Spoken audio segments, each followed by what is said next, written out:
Hi, Dorothea Hendriks here, your trainer in communication and presentation skills. Most of us are aware of self-talk, our inner voice talking away to ourselves, and our intention is to make sure that we're speaking kindly and respectfully of ourselves to ourselves. But what about when we're speaking to other people? What do we say to them about us? Because whatever we say about ourselves is going to affect how they think about us.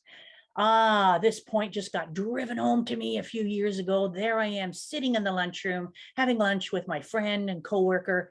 And my friend looks at me and says, Dorothea, the reason we didn't ask you to be part of the presentation panel is because, well, you didn't want to. You told us you didn't like public speaking, didn't want to be part of it, and didn't like that whole idea. So we didn't want to pressure you.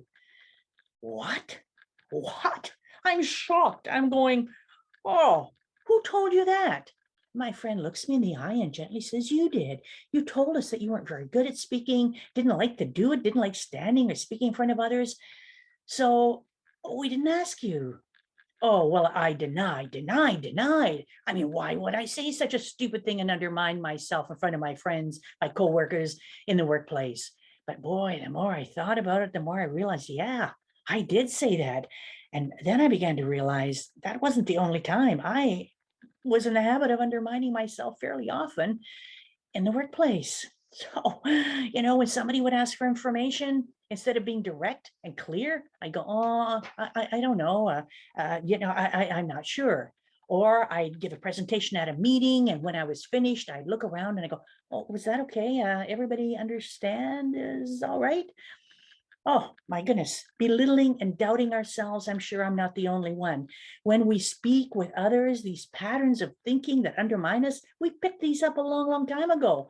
And for us to change these patterns of speaking takes an effort. But once we become aware of our thinking, the thoughts, the words come out of our mouth, we can start making a difference in our lives. So here are 3 tips to help us stop undermining ourselves. Number 1, when a person asks you for information and you don't have it and you know who does, direct them to that person. Please see Johnny, Jack, Holly, Barbara, whoever it is, and where that person can be located or found.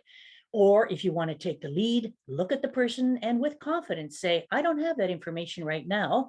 However, I can get that to you by this afternoon, by tomorrow, by whenever that person wants it. Tip number 2, when you're finished giving a presentation at a meeting, don't fumble and mumble. Practice. Just practice saying the statement or asking, any questions? If no questions, sit down. Or just practice wrapping up with whatever your wrap up is and sit down. Or number 3, when words that undermine you pop out of your mouth, and you can't push them back, then pause, take a detour. Right now, your goal is to move the person's attention from what you can't do to what you can do. For example, I don't know if I can do this. Jump in. I don't know if I can do this today. Or I don't know if I can do this. Jump in. I don't know if I can do this. To do it at my very best, I'll need more information. And you find a way where you can switch what you said that came out of your mouth that doesn't put you in a good light to move yourself into a better position, a more positive position. It's important that we understand what our self-talk is, what we say to ourselves all the time. It's equally important that we understand what we tell others about ourselves.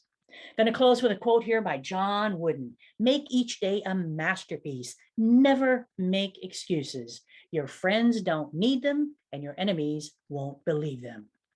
Till next time, Dorothea Hendriks wishing you mountains of success.